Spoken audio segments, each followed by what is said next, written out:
Superman Man of Tomorrow issue 13 heads to the Daily Planet offices where Lois has brought Perry a new exclusive story. Perry knows that this is an invitation for everything bad, but Lois knows her contact will bring out the good and they should trust the people of Metropolis. Perry asks what Jimmy's thoughts are since it was his photo, but he regrets asking since he takes too long in answering. Perry knows that if you don't have guts you can't get the glory, as he decides to print that Superman is having the day off. Elsewhere, Superman is asked by Atlas if he wants to go through with this, and he is, but Atlas tells him to brace himself since the heavens aren't trifle. Superman asks what he needs. Learning from Atlas, when Zeus punished him to shoulder his burden, he accepted it, however he lost. Clark was actually meaning how much the heavens weigh, but Atlas says that it weighs most of what Superman can bear, plus more. He wonders how he takes over, and the hooded man tells him not to take it with his hands, but with his heart. Focusing on the power, Superman takes all of the weight, finding it almost impossible to carry,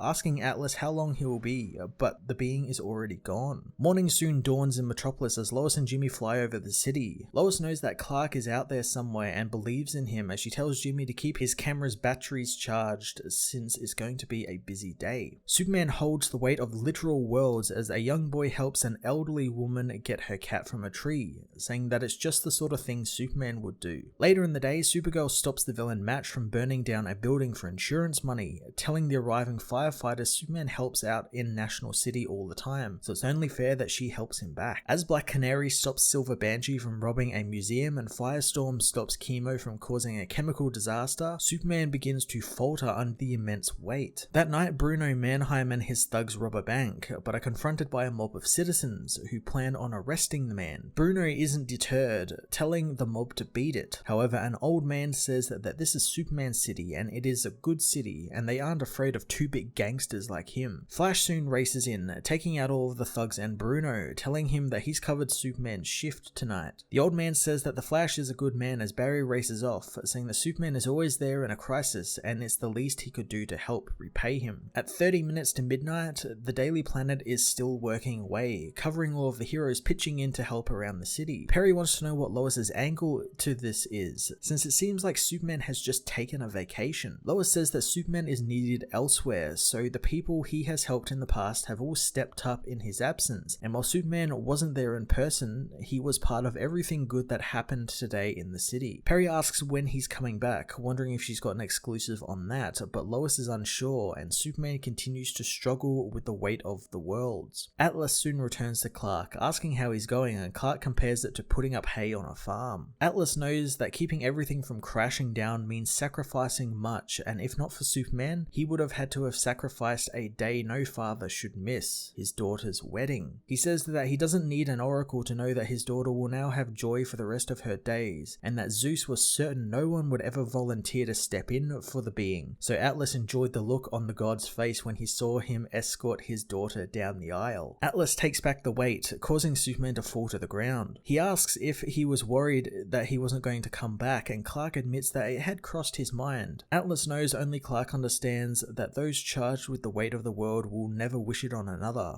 However, it is good to know others will help when it's needed, as Superman lays down on the floor, telling his friend that he's just going to rest for a while. Outside of Metropolis, John Corbin's upgrade to Metallo is complete, but his anger today wasn't his day to be a hero with Superman out of town. General Lane says the army didn't bring him back from the dead with a kryptonite heart so he could foil robberies. Lane says that his sole mission is that when the time comes Superman goes rogue, he will be the only one with the powers to stop him, and he needs to be ready for that one mission, but only when the general says so, and if he has a problem with that, Lane doesn't care to hear it. John reluctantly obeys his commander and is dismissed as the next morning a young boy looks at a paper with the boy who saved the cat on the cover, wishing that he himself was a hero. Soon Clark comes by, giving the boy a quarter for the paper machine and giving him a paper, telling him to believe the news and everyone can be a hero, showing the boy that he is Superman, and telling him that all it takes is giving people a helping hand. Superman Man of Tomorrow issue 13 was an absolutely phenomenal story by Robert Venditti that returned his previous storylines of showing Metropolis as a character along with the heroes, telling a frankly amazing story about Superman's duties to the city and to the world. I very much enjoyed the through line of Superman pitching in to help out where he can, and the people he inspires to do the same and step up when he's out of town. Scott Hetburn's art was used really well here, as well as some simple yet effective paneling, which was done in a way to show Superman holding up the literal book, which I very much enjoyed. I thoroughly enjoyed this whole issue and can't wait for next week's installment and the continuation of the Metallo storyline that's been building up over the last 2 issues. I'm going to give this issue a 10 out of 10.